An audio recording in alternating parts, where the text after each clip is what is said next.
Gabi was the director of the Military and Strategic Affairs Program and Cyber Affairs at INSS until a couple of years ago. And he's a senior consultant for the IDF and other security apparatuses in Israel. And in his prime, was the commander of the Golani Special Unit. So it's this is we still see that when he speaks about military issues, he has these bright eyes, as you can see now. Gabi, the floor is yours. Thank you. Am I heard okay? I don't know if I chose the right microphone. Great. Yes, thank you. Yeah, you're fine. Thank you. Just to remind you, today we mark 30 years for Oslo, and apparently it is my birthday, my Gregorian calendar birthday today. So it's Congratulations. I'm sorry to get there. Happy birthday. Thank you. Look, the issue Ephraim have specified why we need a decisive victory in Gaza. And I will try to describe how we should get there. Of course, we understand the importance of the victory. Ephraim, I don't want to repeat that. Ephraim did this job perfectly. Now the IDF is intensing in a very slow pace, I must say, its fires attacks in Gaza as a preparation for the ground maneuver, and also to convince the population to evacuate the area for their own population, for their own protection. Because this is something we have to understand. Fighting in the city of Gaza with the population there will cause many casualties in the population. And we must convince them to evacuate the area for their own protection. Now, in humanitarian aid is provided outside of the area of Gaza, south to what we call the Netzarim corridor. And we encourage through the IDF spokesman and also our officials and Prime Minister and the Minister of Defense that we have asked the population of Gaza to evacuate and to go south. Now, I don't know if you've seen the pictures from Gaza of this population going to the south. I think the difference between the evacuation now of this area and the evacuation in the beginning of the war, almost couple of years ago, is that you see that they move south with all their belongings, whatever they can put on any vehicle or car or whatever. Because I think now they understand that in the past, mind you, they were very light movement. So they assumed they could go back, which they did. But now I think they understand that this is final. They will be unable to go back because of what will happen in Gaza.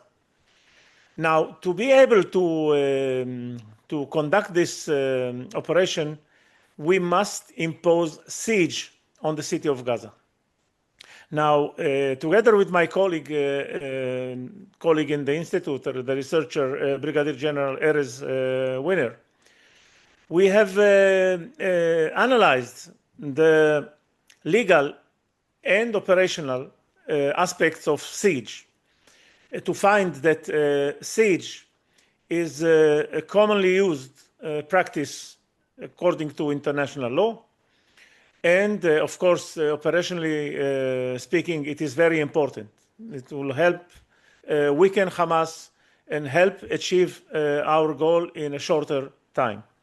Now, imposing a siege is not yet been done completely because, as you maybe very well know, we still supply water to the city of Gaza. And while Hamas have been storing humanitarian aid in tons and maybe thousands of tons in Gaza, in storage places in Gaza, water is a little bit more tricky to store a lot. This is one we did not do yet. I advocate that to our decision makers to do it, but we are reluctant of doing it because of the position of our legal advisor to the IDF, which is completely, in my view, and as I analyzed also together with Erez, completely, it's a ridiculous view of the international law that is given to our chief of the general staff. However, he adopted this view, and the government seems to be adopting this view as well. Now, if we are unable to impose an effective siege, it will make life much difficult in Gaza for the ground maneuver. We must do it, and I think we are pushing the government and the IDF decision makers to impose this kind of siege. We do not want to starve the population. The population will be provided with full humanitarian support south of the Netzarim corridor, south of the Gaza city, and with full medical and whatever is we must provide through our obligation according to the international law norms. So we are doing it, and we will do it. And this has to be done. But however, you have to understand that if some of your population is not willing to evacuate the area for any reason, we are going to conduct the maneuver, and we are going to apply what we call the proportionality principle of the international law, which means proportionality principle allows understand that non-involved casualties are sometimes must be taken, and but the principle requires that this kind of casualties are within proportion to the military objective. So that's what we will do if some of the population will not evacuate the area. Now, this is one point. To conduct our maneuver in Gaza, we slowly but surely will start moving our troops to Gaza from all directions, and to start, let's say, hitting Hamas the best way we can with our fires and direct fire that we will shoot in Gaza. Normally, when such a maneuver is conducted, we use let's say a principle of fires. What we call it a fires curtain that is moving ahead to the soldiers. So the soldiers arrive to the area where it is with less objection. Now, you have to understand that Gaza, and also Gaza City, is full of booby traps, full of explosives, full of terror infrastructure, above and underground. And this is what we need to deal with. So our goal, so the IDF was reluctant to conduct this. It was published, so I can say it. It was reluctant to and propose some kind of a different approach, whatever, to surround Gaza. Something that completely is I don't understand the operational logic, how you win the war like this. But anyway, the government and the cabinet has determined our goals. And I also advocate that we need to determine a very simple goal in Gaza. We require an unconditional surrender of Hamas. Unconditional. No conditions, no the ceasefire, no this kind of talks that we had.